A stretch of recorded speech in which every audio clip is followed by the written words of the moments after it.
제가 이대로라면 이 나라 망한다는 그 과격한 그 제목을 붙이게 된 한 가지 원인은 이 나라에 막 굳이 좌우를 떠나가지고 정신문화가 너무 타락해 있다 하는 겁니다. 거짓말이 너무 횡행하고 있다 하는 것입니다. 이 무슨 사진인지 다 잘 알고 계시겠죠. 예. 광우병 사태가 났을 때 학교 선생님들이 애들 보고 나가서 데모를 하라고 사주를 해서 애들이 그냥 나 아직 15년밖에 못 살았어요 그러면서 촛불 시위를 하고 있는 그와 같은 장면입니다. 전 세계에서 미국에 광우병 걸린 소를 먹고 죽은 사람은 지금까지 단 한 명도 없는 걸로 알고 있습니다. 그런데도 미국에서 수입된 소를 먹으면 머리에 구멍이 송송 뚫려서 죽는다 하는 이 한마디가 순식간에 전국을 뒤집어 놓습니다. 이러한 그 사태, 미국에서도 모든 사람이 이 마트에 가서 태연하게 그 소고기를 사 먹고 있는 그 현실에 왜 한국에서는 이런 얼토당토 않는 이 거짓말이 횡행하고 그게 거짓말이 수만 명의 사람을 밤중에 이렇게 광화문에다 불러 모을 수 있을까? 이 집단적인 심리에 심각한 문제가 있기 때문에 그렇습니다. 요 앞서서는 효선이가 미선이라는 두 여학생이 태극길에 훈련 중인 미군 장갑차에 치여 죽은 사건이 발생을 했어요. 교통사고입니다. 교통사고입니다. 좀 참혹한 교통사고가 발생했는데도 이 또 비슷한 일이 또 광화문에서 벌어졌어요. 전 정치인들이 나가가지고 거기 가서 또 아부를 하고 뭐 동조 연설을 하고 이랬습니다. 이런 거짓의 시위가 벌어질 때 대통령은 국민 앞에서 사자후를 통하면서 진실을 이야기를 하고 몸으로 맞서질 못하고 청와대 뒷산에 가서 울면서 노래 불렀다 그러잖아요. 이런 그 현실. 그러면 이거는 뭡니까? 광란의 이 촛불, 세월호가 벌어졌는데 가슴 아픈 어떤 교통 참사가 발생했어요. 왜 못 구했나? 이러면서. 그 시간에 뭘 하고 있었나? 성형수술을 했나? 마약을 했나? 뭐 애인하고 밀회를 하고 있지 않았느냐? 온갖 이야기가 전국에 파랗게 퍼져나갔습니다. 제가 그때 대구에 가서 친구들을 만나니까 한 2시간 같이 앉아서 저녁을 먹는데 처음부터 끝까지 최순실의 딸, 뭐 정유라가 박근혜 대통령의 숨긴 딸이냐 아니냐 그것 가지고 2시간을 논쟁을 하더라니까요. 서울로 돌아와서 대학에 엘리베이터를 탔는데 어떤 그 서양사학과 교수가 저를 붙더니 팔을 잡더니 이 교수 박근혜가 마약을 했대? 하면서 뭐 세상이 큰일 난 것처럼 이야기를 해요. 팔뚝을 들시면 거기 마약을 맞은 침이 있다고 그래? 하면서 전국이 돌았습니다. 어떤 잘 꾸며낸 거짓말이 탁 퍼들면은 전국의 대학 교수까지 미친 듯이 거짓말을 환희하고 환영을 하고 몰두를 하면서 전파를 하고 사람들을 이렇게 불러 모아내옵니다. 전 세계에 이런 나라가 어디 있습니까? 거짓말의 광란이죠. 거짓말을 구조적으로 생산해내는 어떤 요인이 우리 한국인들의 이 집단적인 심성 속에 내재해 있는 겁니다. 이게 주기적으로 발산이 돼요. 그 최초의 시초는 저는 2002년도인가 그 이해창 씨가 대통령 선거가 나왔을 때 그 병풍 예? 그 아들이 그 몸무게를 줄여서 군대를 안 갔다는 그 나중에 거짓말로 밝혀졌어요. 그 김대엽이라는 사람인데 그 사람은 지금 어디 국내에 살고 있지 않고 어디 해외 나가 살고 있는 걸로 인터넷에 나오는데 그 거짓말 하나가 세상을 뒤집어 놓지 않습니까? 그래서 주로 이런 거대 거짓말을 만들어내는 거는 한국의 이 좌파들이라고 생각하고 이 좌파들이 익숙하게 그 거짓말을 만들어내는 노하우를 갖고 있다고 생각하지만은 그러나 반드시 좌파의 문제는 아니고 한국인 전체의 어떤 커다란 심성에 있어서 거짓말을 수용하는 어떤 구조적인 어떤 요인이 내재해 있다. 저는 그렇게 생각합니다. 그러면은 이런 나라는 망한다. 그렇죠? 망할 수밖에 없다. 하는 것입니다. 모든 나라가 나라를 만든 지 한 70년쯤 되면 큰 위기에 빠집니다. 미국이라는 나라도 1792년인가 만들어졌지만은 70년 만에 남북전쟁을 했지 않습니까? 남북전쟁을 해서 그 전쟁이 얼마나 참혹했는지는 남북 청년의 3분의 1이 죽었어요. 죽었습니다. 그러고 나서야 비로소 유나이티드 네이션 스테이츠가 진정하게 탄생이 된 겁니다. 그 전까지는 사실상 미 연방이라고 하나 형식적인 것이었고 국가의 그 내셔널 아이덴티티가 불분명했습니다. 남북 전쟁이 끝나고 나서야 야 우리가 도대체 무슨 짓을 한 거냐 이래가지고 비로소 파운딩 파더들을 미국의 극부들을 찾아내 가지고 워싱턴, 애덤 스미스, 존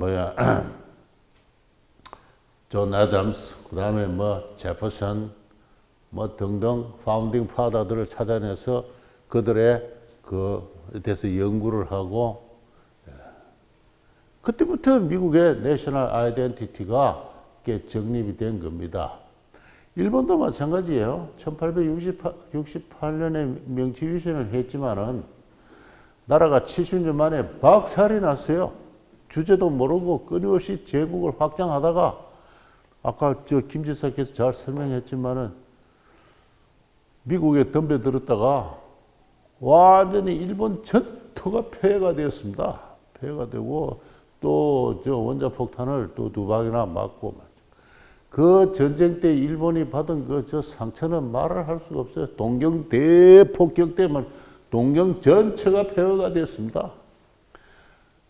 공장에서 식당에서 여공들이 밥 먹고 있는데 거기에 폭탄이 떨어져가지고 200~300명이 그 순간에 그냥 그 네이팜탄을 맞고 다 제거되기도 했어요. 완전히 일본 전체가 해체돼 버렸어요. 나라 만든 지 70년 만에. 그래서 그 일본이 그 뒤에 재생이 된 겁니다. 그런 나라 대부분은 나라가 만들어졌을 때 그 파운딩 파더들의 정신을 후계들이 개성을 제대로 하지 못하고 손자 때, 정손자 때 가면은 나라가 어떻게 만들어진지 몰라요. 그래서 큰 위기가 오는 겁니다. 프랑스도 그랬어요. 예를 들면 말할 것도 없습니다. 그래서 나라를 만든다는 게 참 힘든 일이다 하는 걸 우리가 알 수가 있는데 대한민국이 지금 그 단계에 와 있다는 겁니다.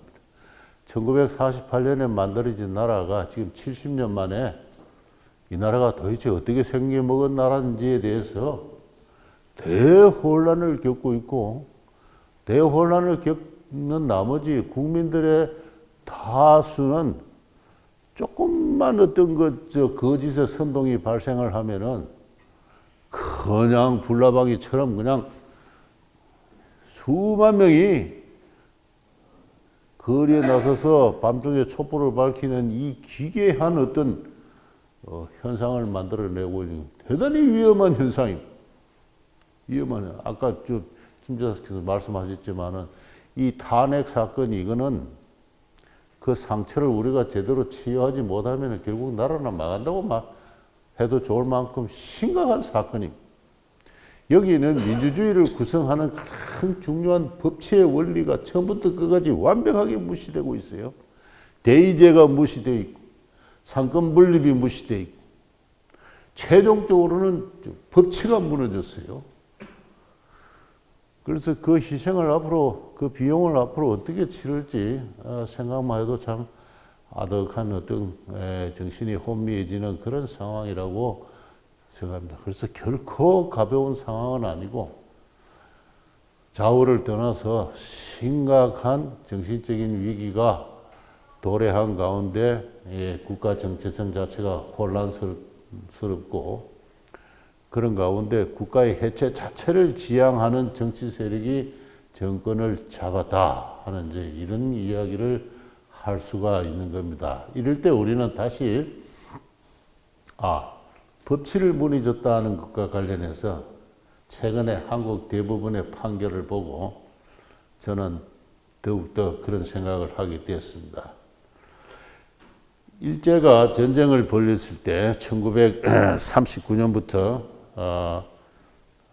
본격적으로 전시통원 체제를 꾸립니다만은 그때부터 일본은 청년들이 전부 다들 공장이나 탄광에 있는 청년들이 군대를 가게 됩니다. 나중에 전쟁이 끝날 때 일본군은 무려 한 750만 명 가까이 정도 일본의 모든 젊은이들은 군대를 다 가는 그런 상황입니다. 그러니까 노동력이 부족하니까 한반도의 청년들을 이제 일본 공장이나 탄광으로 이렇게 처음에는 모집을 했습니다. 모집을 하다가 그것도 잘 안 되니까 전쟁 말기에는 이제 징용이라 해서 공식적으로 동원을 하게 되는데 그때 39년부터 일본으로 건너간 조선의 노무자들이 노예로 혹사당했다 하는 이야기가 오래전부터 한국인들을 지배해온 또 하나의 거짓말이에요. 또 하나의 거짓말이에요. 그때 당시에 간 한국의 청년들이 노예였다고. 제대로 받을 거 못 받고 먹을 거 먹지 못하고 일본의 채찍과 총칼 하에서 죽지 못해서 노동하다가 겨우 살아서 돌아왔다 하는 이런 이야기 아닙니까? 지금 각급 학교 교과서들이 다 그렇게 쓰고 있어요. 이 거짓말입니다. 이것도 거짓말이에요. 저는 이제 옛날부터 한 20, 30년 전부터 이런 이야기를 계속 하다 보니까 어느들 절 보고 친일파라고 지금 이야기를 하는데 그게 저는 뭐 일본한테 받아먹은 돈 한 푼도 없고 뭐 제가 친일을 해야 될 이유가 아무것도 없습니다. 저는 제 힘으로 그냥 한국에서 그냥 선량한 시민으로 살아왔지 일본하고 아무 관계없는 사람이 저는 우리 연구자로서 사실을 그대로 이야기하고 있을 뿐입니다. 많은 사람들과 인터뷰를 해보고 하면은 처음에는 할아버지 일본 갔다 왔었어요. 갔다 왔지. 그 이야기 좀 해주세요. 그러면은 대부분의 사람은 울기부터 시작합니다. 응. 어떤 사람은 좀 일본 놈들한테 끌려갔어. 그러면서 그냥 막 이야기하다가 되게 착한 사람들이잖아요. 옛날에 나이 많은 분들 다 학교도 제대로 못 나오고 학교 나와봤자 소학교 정도 나온 사람들인데 이야기를 하다 보면 신이 나가지고 이제 자기가 앞서서 무슨 이야기를 했는지도 모르고 계속 이야기를 합니다. 들어보면 참 재밌어요. 엉엉 울고 일본 놈들한테 잡혀갔다고 이야기한 사람이 한참 이야기를 하다 보면 무슨 이야기를 하느냐 하면은 그때 말이야 일본을 너무나 가고 싶어서 가고 싶었는데 자기 동네 누구도 가 있고 말이지 삼촌도 가 있고 오촌 아재도 가 있고 말이지 다 가 있는데 나도 가고 싶어가지고 하루는 아버지가 면사무소에 가서 당시 공출이라고 해서 그 쌀을 강제 수매를 했습니다. 그 강제 수매를 하면 이제 돈을 주니까 그 면사무소에 가서 돈을 받아오라 해서 아버지 신부름으로 면사무소 가서 쌀을 강제 공출당한 그 대금을 받아오는 길에 그 돈을 갖고 도망을 쳤어요. 그래가지고 울산 앞바다에 가서 이제 일본으로 가는 밀항선을 탔는데 밤새 통통통통통통 배가 가가지고 아침에 도착했다고 내려보니까 부산 항구라. 선장은 어디로 도망가고 없고 사기를 당해가지고 그래서 집에 돌아와서 아버지한테 직사게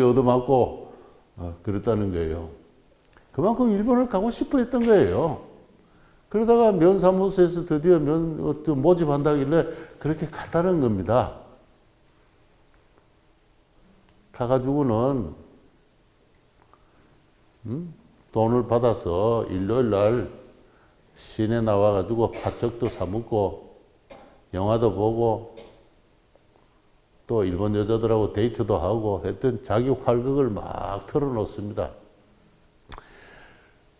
그랬던 그 사람들이 정부에 나와서 마이크를 딱 대고 정부의 관리들이 와서 어떻게 했습니까? 하면 엉엉 울면서 나 끌려가서 한 푼도 못 받아서 이래요, 다들.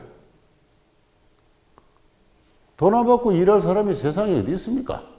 그리고 기업주의 입장에서도 돈을 안 받고 돈을 안 주고 제대로 보수를 안 주고 노동자의 일을 시키는 게 나아요. 정상적으로 지급하면서 일을 시키는 게 나아요. 어느 쪽에 능률이 오릅니까?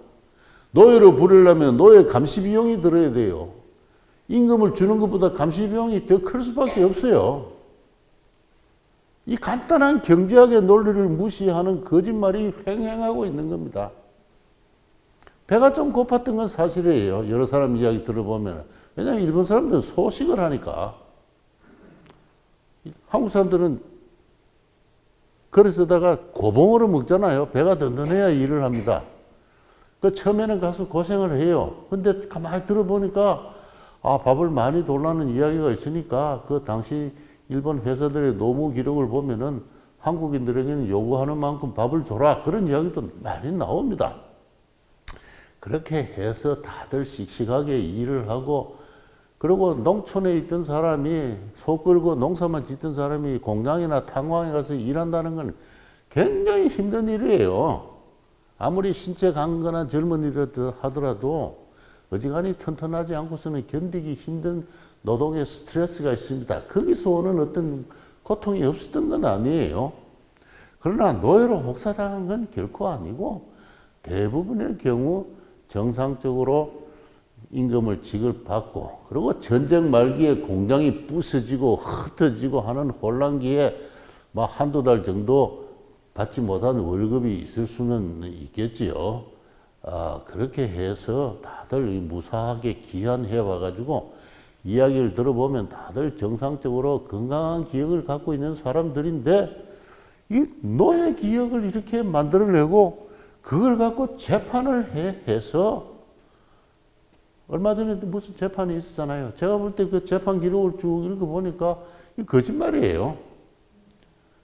불과 세 사람의 어떤 당사자도 아니에요. 자기 아버지, 어떤 상속자들이 아버지가 노예로 사역당했다 이렇게 이야기하면서 소를 제기를 했는데 나름대로 그 시대를 알고 있는 사람의 입장에서 보면은 거짓말이에요.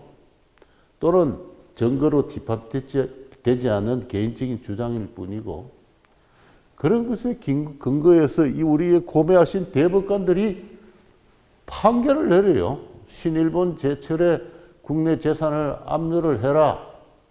그리고 노예로 끌고 간 사람들에 대해서 위로금을 지급해라. 1억 원씩.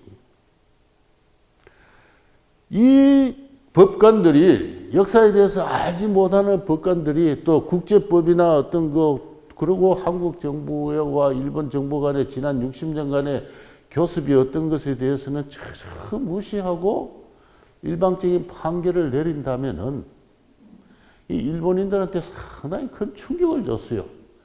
야, 한국이라는 나라가 과연 어떤 나라인가? 우리가 저 나라하고 앞으로 어떻게 지내야 되나? 일본인들 지금 큰 고민을 하고 있어요.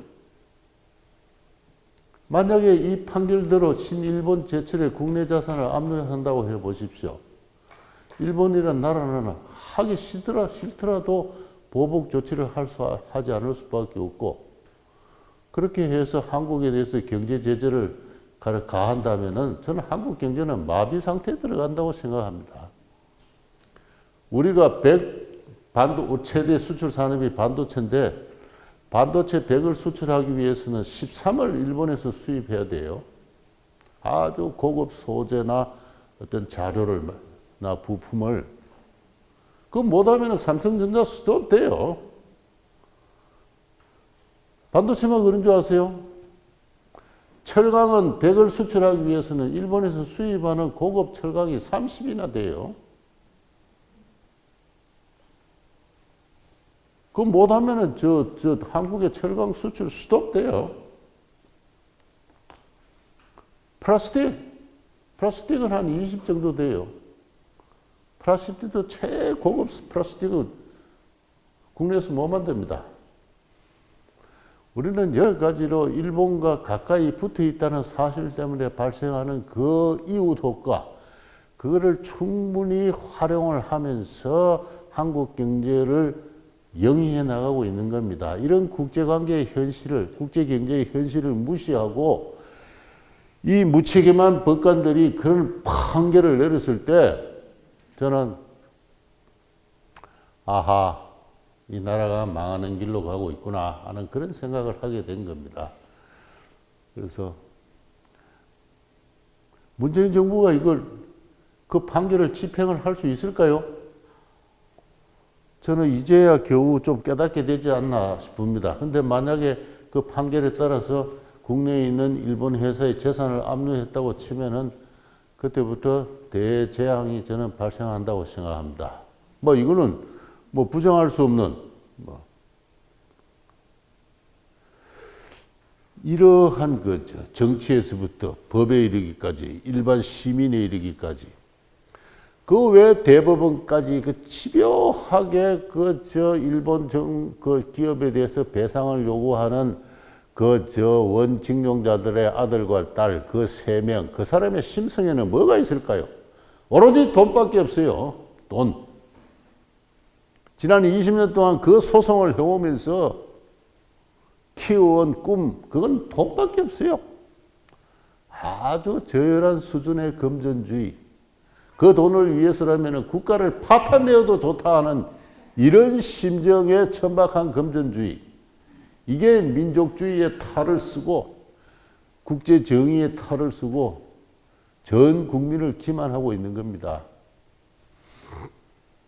그래서 이승만 학당에서는 반일 종족주의라는 슬로건 하에서 그 잘못된 주장을 하나하나씩 지금 반박하는 그런 영상을 강의를 하고 있는데 혹시 시간 나면은 이승만 학당의 그 반일 종족주의 강의를 한번 들어주시기 바랍니다.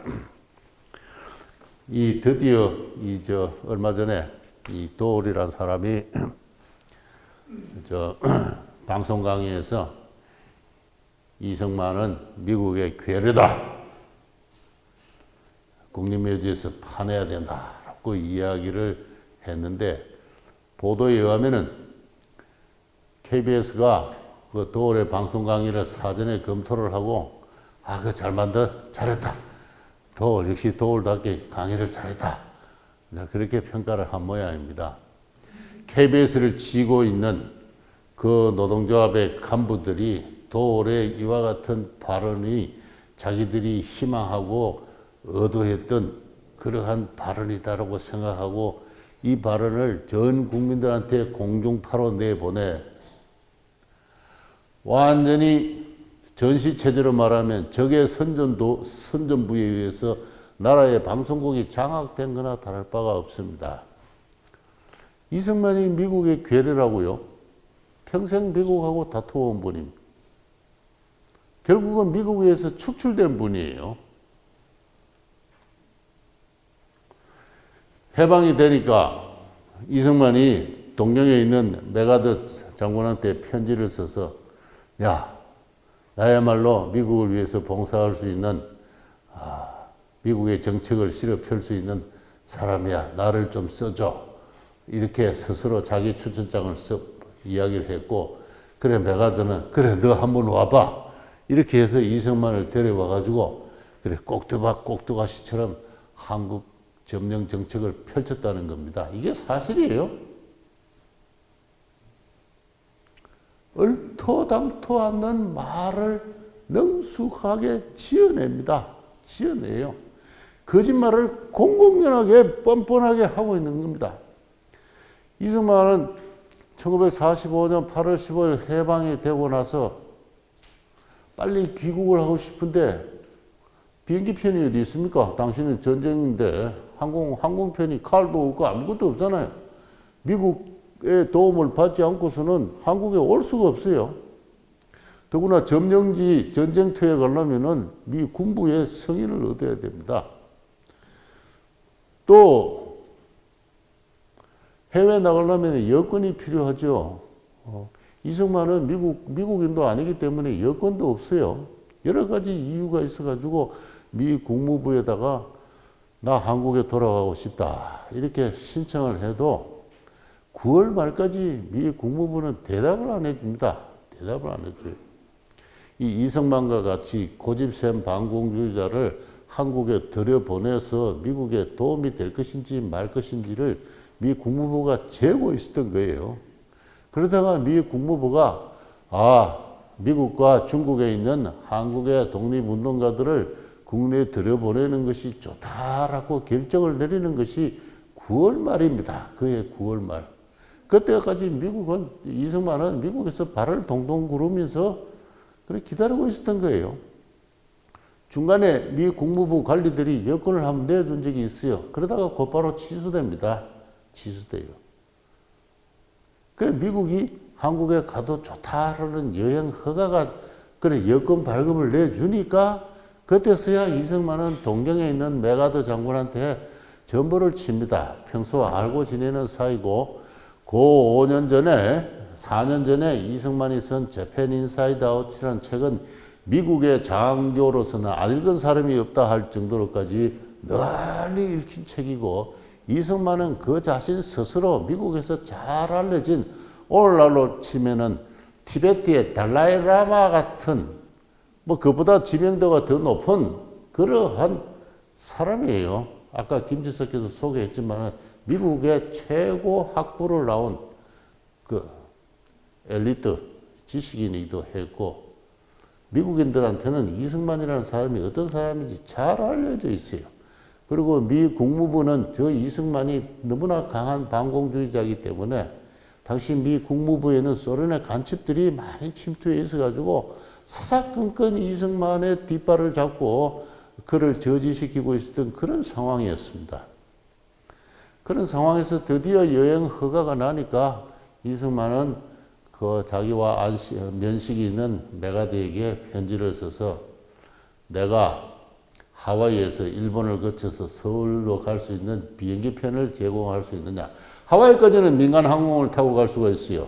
이승만은 자기를 지원하는 평생 동지인 동지회 회원들의 도움을 받아서 하와이까지는 자기 비용으로 갔습니다. 비행기가 있으니까 민간. 그러나 하와이에서부터는 아무것도 없어요. 미군이 제공하는 비행기를 탈 수밖에 없습니다. 그래서 편지를 쓴 거예요. 그 비행기값은 내가 지불하겠다. 미 군용 비행기를 내줄 수 있느냐. 그게 그 메가더한테 편지를 쓴 거예요. 그걸 갖고 이자는 내가 미국의 괴뢰가 될 테니까 나를 좀 불러서 써주세요라는 식으로 이승만이 자기를 능숙한 처세술을 갖고 있었다 이렇게 이야기를 해요. 말이 되는 이야기예요? 어떻게 공중파에 나와서 뻔뻔하게 거짓말을 합니까? 거짓말. 그 이승만 학당에서는 저 사람을 저 강의 내용이 틀렸다 해가지고 방송통신심의위원회에다가 정정 요청 지금 그 신청을 했어요. 근데 벌써 열흘 일하는데 아직까지도 조용합니다. 아무런 그 반응이 없는데. 한국에 돌아와서 이승만은 미 군정과 사사건건 충돌합니다. 미 군정은 미 국무부의 지시를 받아서 소련과 좌우합작을 해서 신탁 통치를 하는 것이 기본 방침이잖아요. 이승만은 그거 안 된다. 반대를 합니다. 미국 정책에 반대를 해요.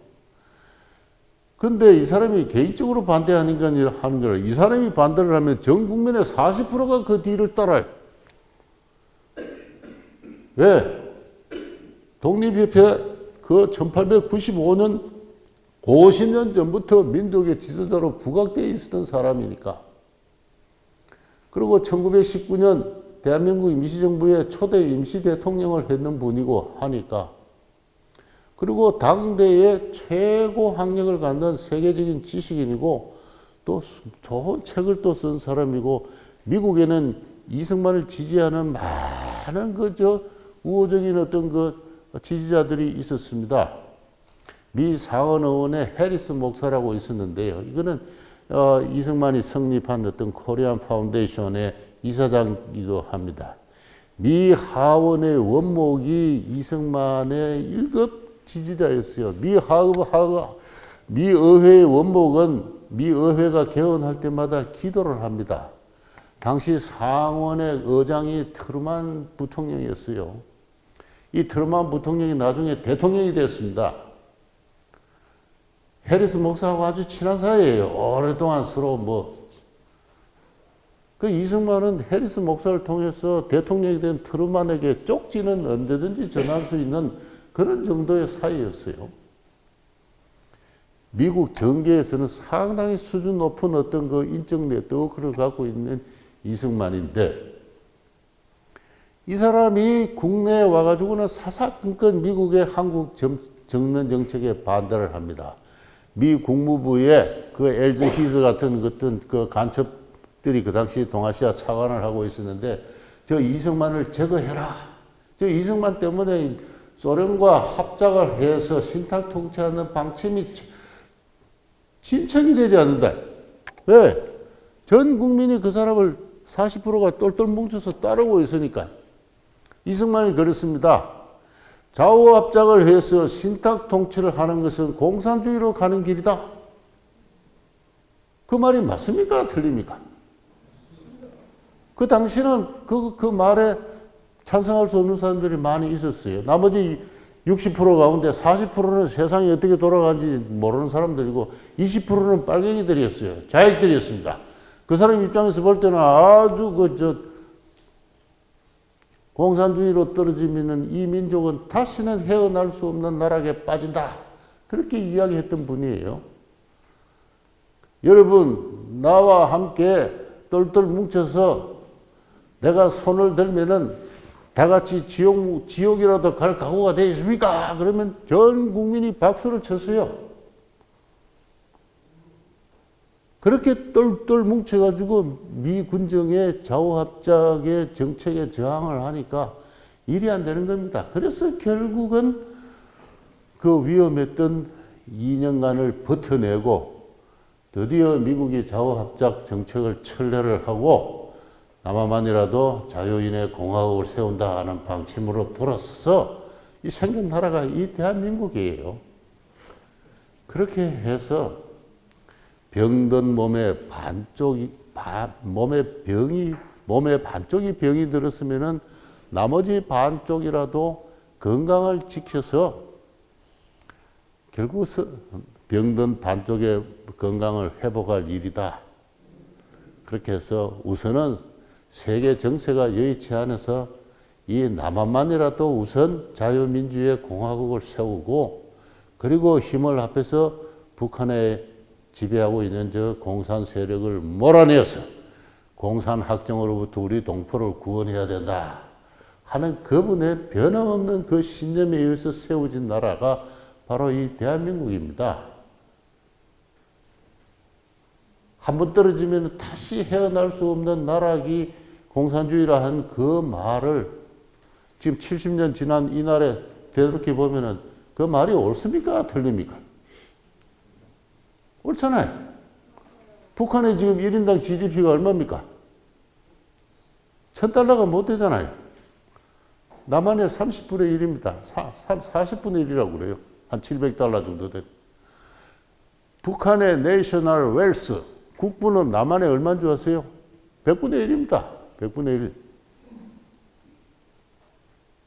예? 철도, 도로, 통신, 이 인프라 다 따지면. 저 북한의 나라는 남한의 군 하나밖에 안 돼요. 그 내셔널 스탁이. 70년 동안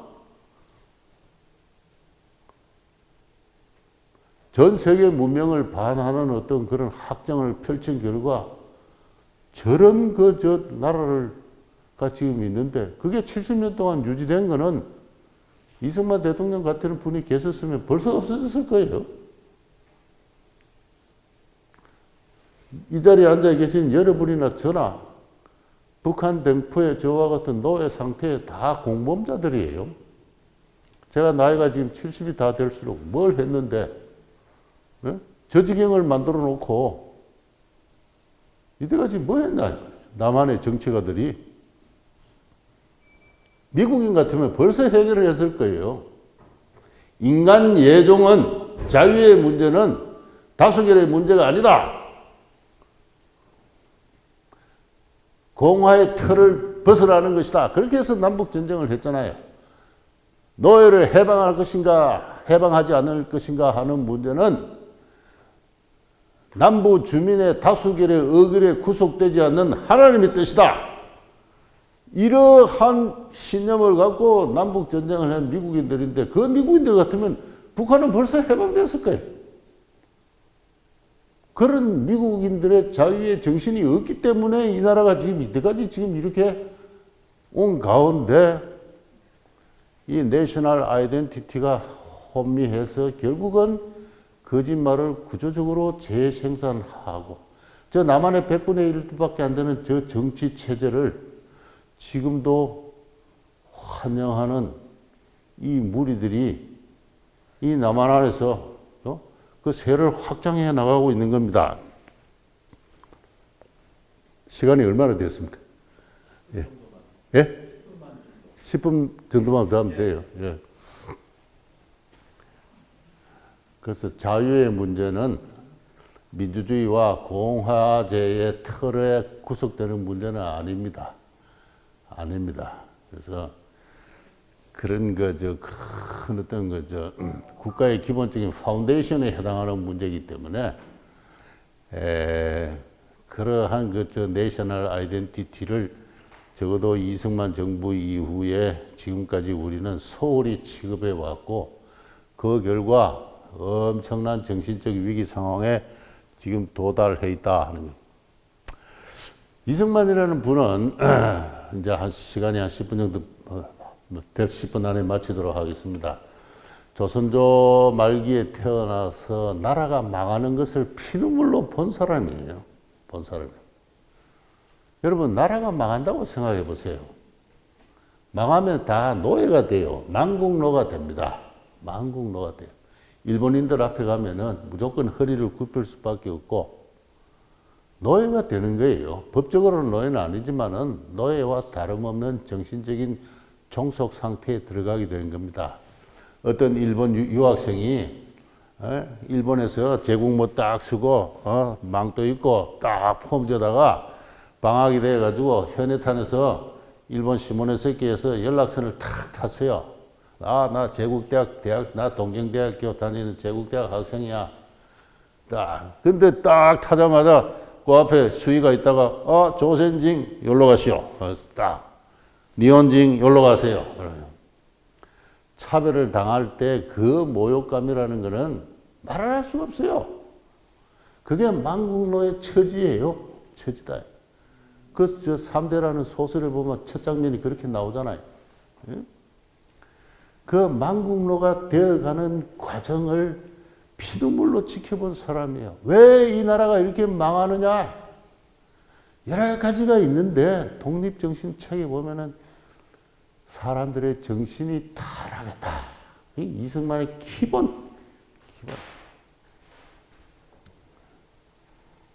이분이 평생 동안 그렇게 강한 고집으로 누구하고도 타협을 하지 않고 소신을 지켜온 것은 나라가 망할 때 그 원인이 이 민족의 정신이 타락해서 그렇다는 거죠. 거짓말하는 악습. 나라 안에 거짓말이 크다. 그죠? 독립정신에 보면 그런 말이 나와요. 나라 안에 거짓말이 너무 가득하다.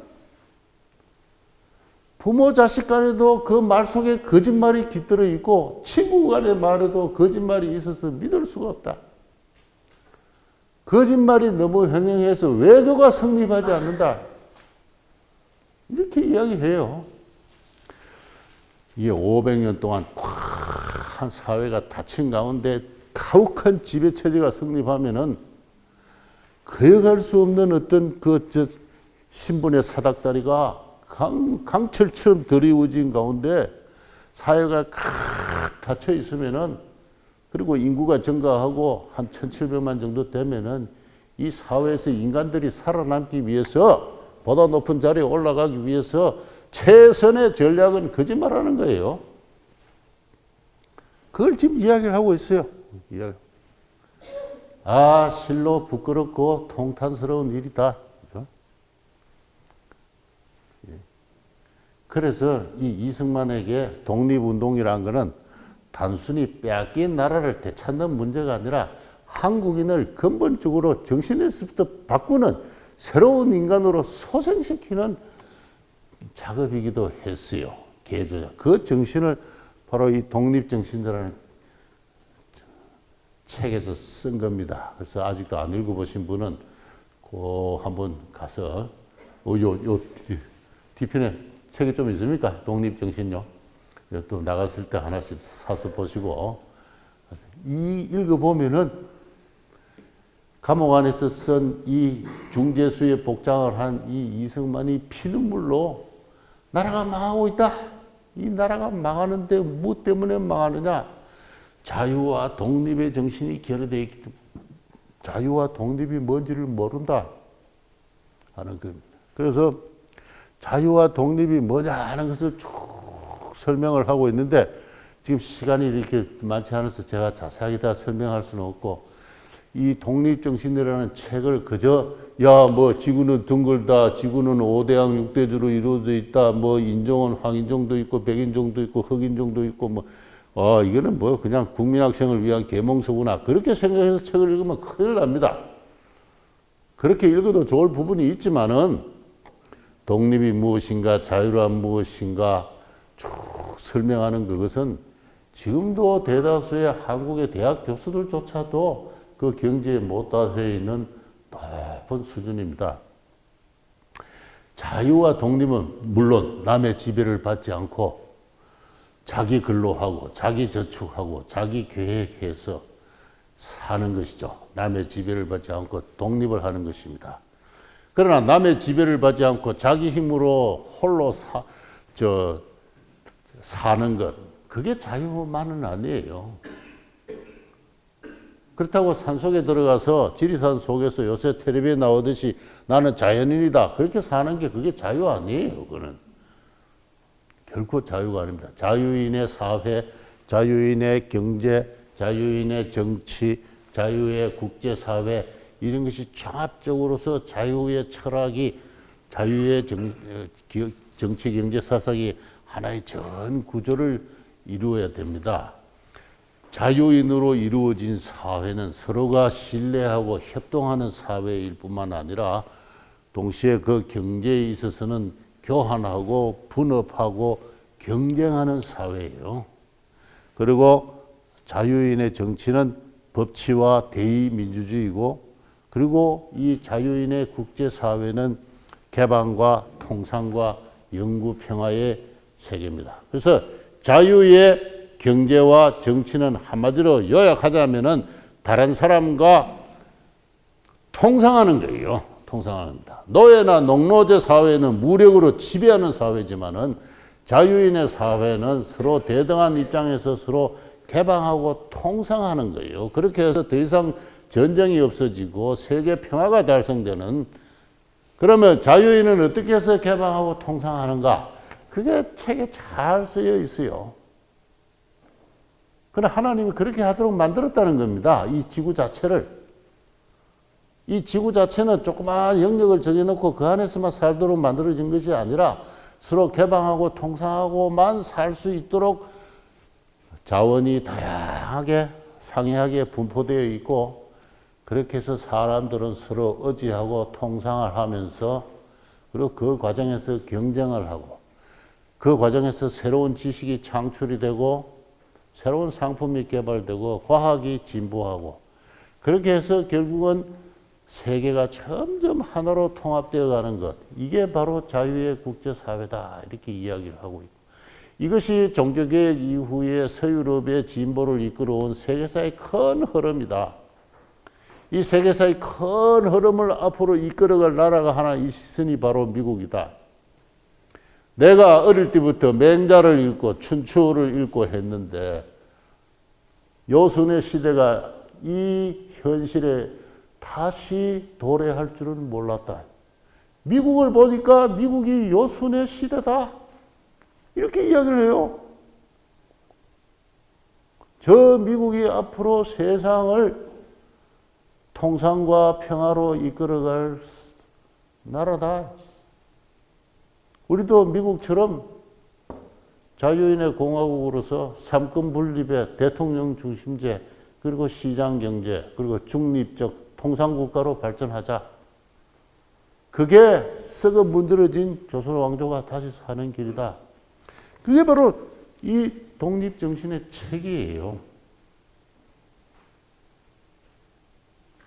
제 전공이 한국경제사지만 저 책을 읽고 이제야 한국경제사 제대로 하는 느낌이 들었습니다. 그래서 그만큼 아직도 개발되지 않고 평가되지 못하고 까마득히 잊혀 있는 가운데 조금 전에 말씀하신 대로 자유를 대신해서 민중이니 민족이니 계급이니 하는 이와 같은 어떤 부족주의적, 종족주의적, 집단적 범주가 인간들의 마음을 지배를 하게 되고, 그런 모든 집단적인 상징 속에는 거짓말이 구조적으로 들어가 있어요.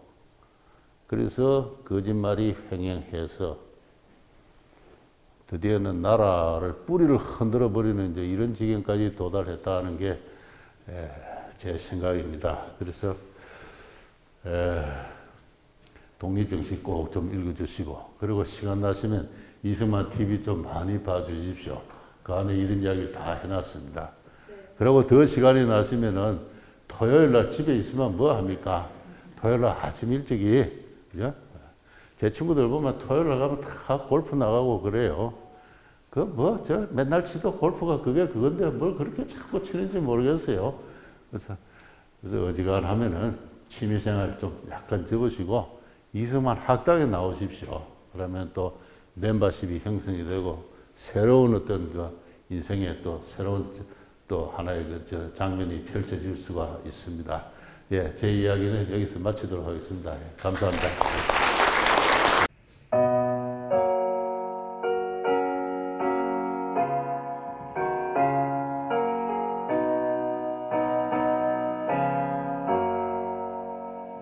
세상